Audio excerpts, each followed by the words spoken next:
This week on Tampa Talk, a new aquarium experience you could touch. A city employee retires after 62 years. And I know this isn't the first time you're hearing it or noticing, but Tampa hit 100 degrees for the first time ever.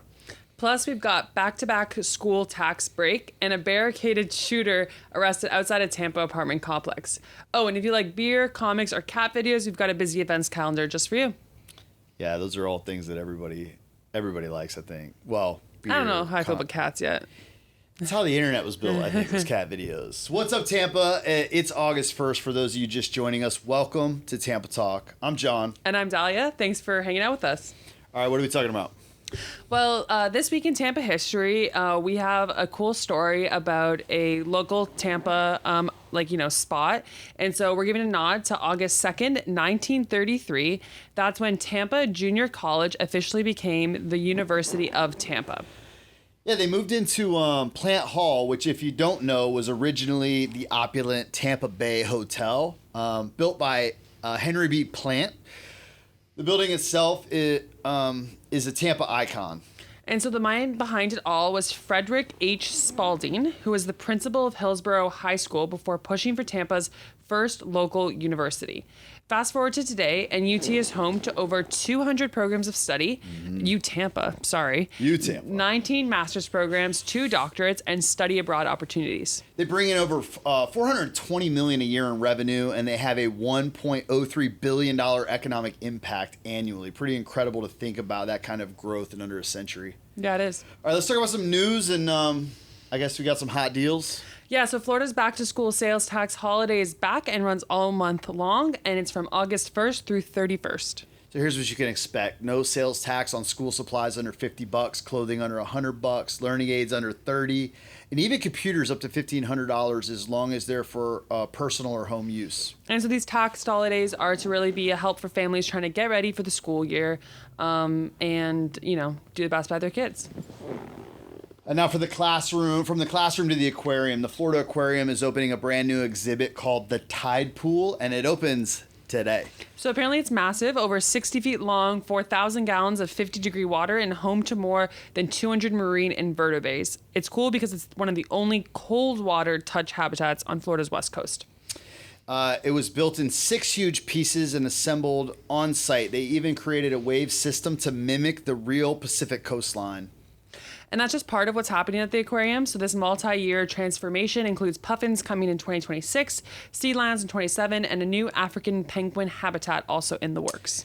Yeah, and then meanwhile, Tampa made weather history. On July 27th, we officially broke 100 degrees for the first time since weather records began in 1890s. Yes, that's thanks to the heat dome that's been cooking most of the eastern U.S.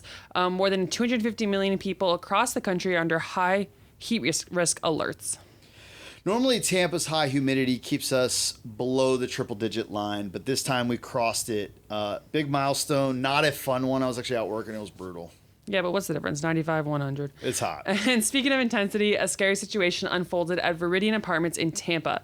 A 29-year-old Marine veteran was arrested after firing 6 shots and barricading himself in his car. Yeah, deputies say he was first spotted stabbing the ground and growling, then pointed a gun at 2 apartment managers in a golf cart and fired, shattering the plexiglass. 1 manager was cut.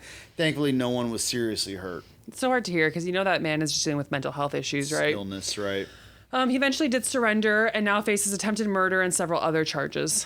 So switching gears to something maybe more hopeful, Feeding Tampa Bay launched a new locker program in Sulphur Springs. This idea is pretty simple, but it's a powerful one. So residents can order groceries online and then pick them up in secure lockers near the United Way Suncoast Resource Center. Interestingly enough, I was just down in Daystar in St. Pete. I don't know if it's the same program, but they had a similar locker food situation going on. It's been a new thing happening more around the country. I've heard of a few of these. Smart solution, meeting people where they are. And back to that Tampa City employee officially retiring after 62 years of service. Mary Bryan was hired when she was just 17 years old. She's mostly worked as a legislative aide to Councilman Charlie Miranda.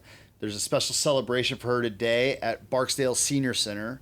Mary, in Tampa, you're a legend. Yeah, 62 years of service.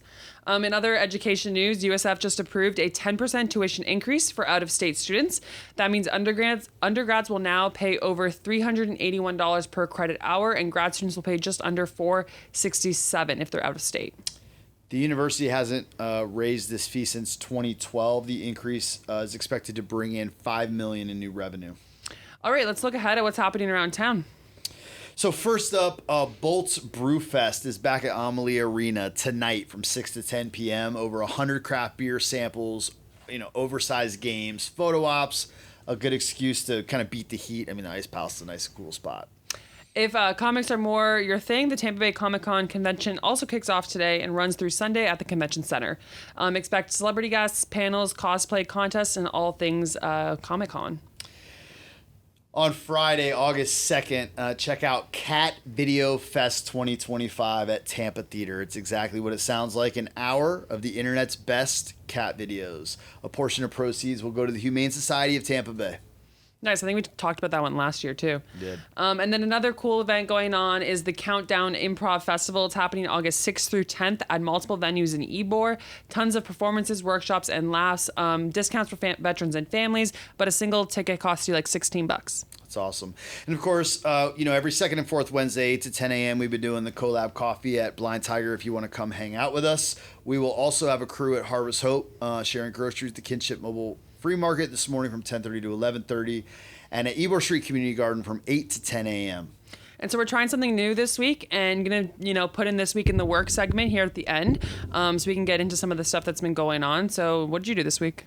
Yeah, what did I do this week? Well, there is a big collaborative effort to try to rescue what was formerly the coffee shop, Grace Point Coffee Shop, which is a homeless drop-in center where they have showers and laundry and all these things. It was a major asset to folks that live on the street, and especially as it's so hot right now, there's nowhere to get in and get the AC and have some coffee. Mm-hmm. But it is closed right now, but we are actively engaged in a conversation with a major collaborative effort to see if there's interest to build a kind of a collaborative cohort that would that would take over that space and kind of continue the work to create this family room, this place for people to make themselves at home that have no place to call home. Yeah, it sounds like a really cool project. And I mean, we often refer to homeless people as unhoused too, and so this is a really cool opportunity to give them a sense of stability and, like you said, a family room that they can come in, cool down, watch TV, take a shower, get some laundry done. So I'm looking forward to seeing it come to fruition. Yeah, it's a really cool. We've been really excited about it. And by the way, if you're listening to this and there is in the actual drop-in center space uses about 30% of the building for a family room. But there is office space, and we think this is a great opportunity for folks that hey, that's a demographic we want to serve with public health services or this or that. If you guys want to get in touch, we are piecing together kind of the mosaic puzzle to make this work. So please do reach out. All right, well, that's what we're talking about, Tampa, and thanks for tuning in. So if you like the show, please do share it with a friend. You can get straight to the link on Spotify. It's tampatalk.xyz. Wordonthestreets.xyz is where you can subscribe to the newsletter that we send out every Friday morning that also has a link to the show and the podcast. Until next time. Y'all be good.